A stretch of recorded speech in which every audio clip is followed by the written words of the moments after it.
Roma pasal 15 ayat 13. Firman Tuhan berkata, semoga Allah sumber pengharapan memenuhi kamu dengan segala sukacita dan damai sejahtera dalam iman kamu, supaya oleh kekuatan Roh Kudus kamu berlimpah-limpah dalam pengharapan.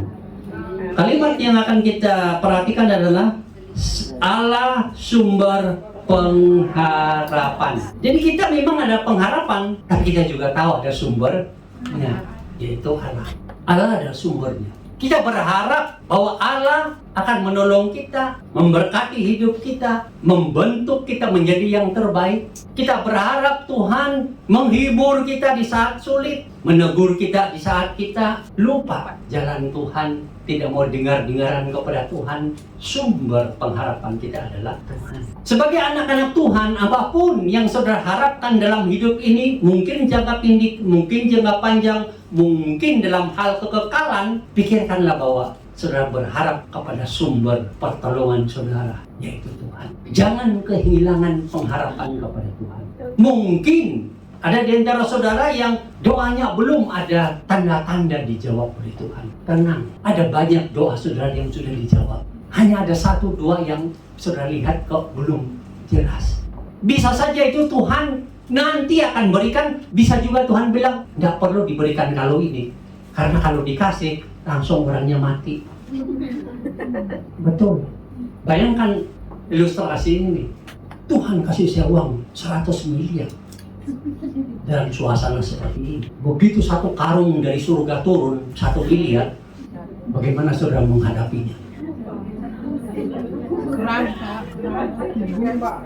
Bisa sesak napas, bisa juga pikirannya hilang. Ini mau diapain ya? Ini diapain? Ini mau diapain ini ya? Makanya ada orang yang sulit mengurus kehidupannya. Jadi ada hal-hal tertentu yang mungkin Tuhan belum kasih.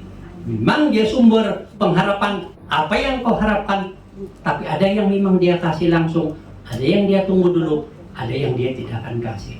Memang begitulah Tuhan. Dia tahu apa yang terjadi di dalam hidupmu dulu, sekarang, dan yang akan datang. Kalau begitu kita tidak perlu marah-marah sama Tuhan, ngomel sama Tuhan, karena dia tahu yang terbaik. Kalau kita ngomel, kalau kita marah, kalau kita tidak suka Tuhan karena tidak menjawab atau menolong kita, berarti kita itu maha tahu dari itu Tuhan. Seolah-olah kita lah yang ngatur Tuhan. Seharusnya ini kan Tuhan hari Selasa kemarin kan ini dijawab. Tapi saya tidak mengerti sama sekali Tuhan, kenapa Tuhan tidak jawab. Padahal menurut saya ini yang terbaik loh. Loh, kamu ngatur siapa ini? Napas saja saudara tidak bisa cipta. Kalau saudara memang betul-betul pintar, hebat, ya udah, cipta napasmu sendiri. Nggak bisa. Coba berikan perintah kepada kursi, napas sendiri. Buat napas sendiri, nggak bisa. Tapi anugerah Tuhan begitu besar. Kita suka dia atau tidak suka dia, kita kadang percaya, kadang tidak percaya, kadang tidak mau Tuhan dan sebagainya. Tuhan memberikan anugerah nafas kehidupan ini kepada kita. Yang kalau kita buta, aduh, sulit. Makanya sumber pengharapan kita adalah Tuhan. Itu harus ada di dalam hati kita sepanjang hayat kita. Kalaupun ada jalan hidup yang ada tantangannya, ada masalahnya, ada situasinya, jangan hilang pengharapan kepada Tuhan, karena dialah sumber pengharapan. Tiada yang lain. Kalau ada apa-apa, biasanya kita sebut, ya Tuhan, tolong. Ada masalah di rumah, ya Tuhan, tolong. Ada masalah di pekerjaan, ya Tuhan, tolong. Karena dia sumber pengharapan kita dalam apapun keperluan kita, keadaan kita. Kalau kita hilang pengharapan, oh cepat sekali itu, sebentar ke sana, sebentar ke sini, sebentar percaya, sebentar tidak percaya. Ada teman-teman yang baik percaya, tiada teman-teman yang baik tidak mau percaya. Begitu kan? Lalu seorang percaya Tuhan itu siapa yang sebenarnya terutama? Karena teman atau karena Tuhan Yesus? Karena Tuhan atau karena keadaan ekonomi? Oh Pak, kalau saya punya ekonomi baik sepanjang waktu, aku mau ikut Tuhan. Berarti yang menjadi utama dalam imanmu itu adalah ekonomimu, bukan Tuhan. Jujur aja lah melihat situasi. Orang-orang di zaman perjanjian lama tidak ada punya uang yang banyak kok.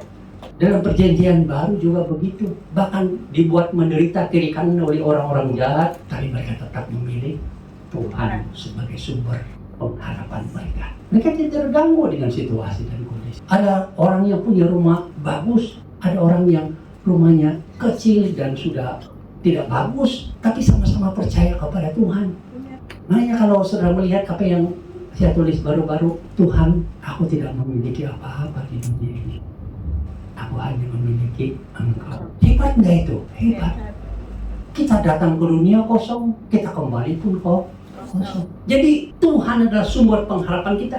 Jangan hilang untuk mengharap kepada Tuhan. Saya tahu hidup saudara sekarang ada yang sangat sulit. Napas saja susah saudara bernapas. Memang masih bisa bernapas, tapi dada juga sakit, paru-paru juga sakit, kayak susah gitu loh. Mental sudah kayak mau jatuh, karena terlalu berat itu masalah. Sesuatu yang saudara tidak harapkan datang, tapi kok dia datang menyapa. Halo sobatku. Padahal dia bukan sobat, musuh utama. Tapi itulah keadaan. Nah, saat-saat seperti saudara terpuruk sekali di tempat nol, sepertinya sudah tidak bisa berbuat apa-apa. Apakah saudara masih memiliki pengharapan kepada Tuhan? Miliki. Tuhan pasti akan menolong, memberikan kekuatan, jawaban, dan mujizatnya. Ada juga yang pernah saya katakan kan, Tuhan, masalahku terlalu banyak dan terlalu berat. Tapi kalau ini adalah seizinmu untuk aku lalui sementara waktu, untuk menunggu pertolongan dan mujizatmu, berikan aku kekuatan untuk menanggungnya.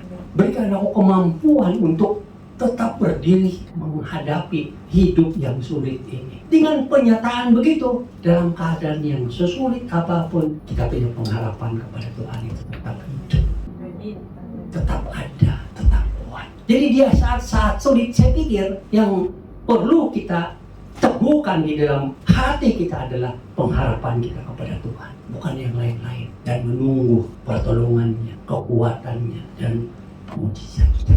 Katakan kepada teman di sebelahmu, di saat sulit tetaplah berharap kepada Tuhan.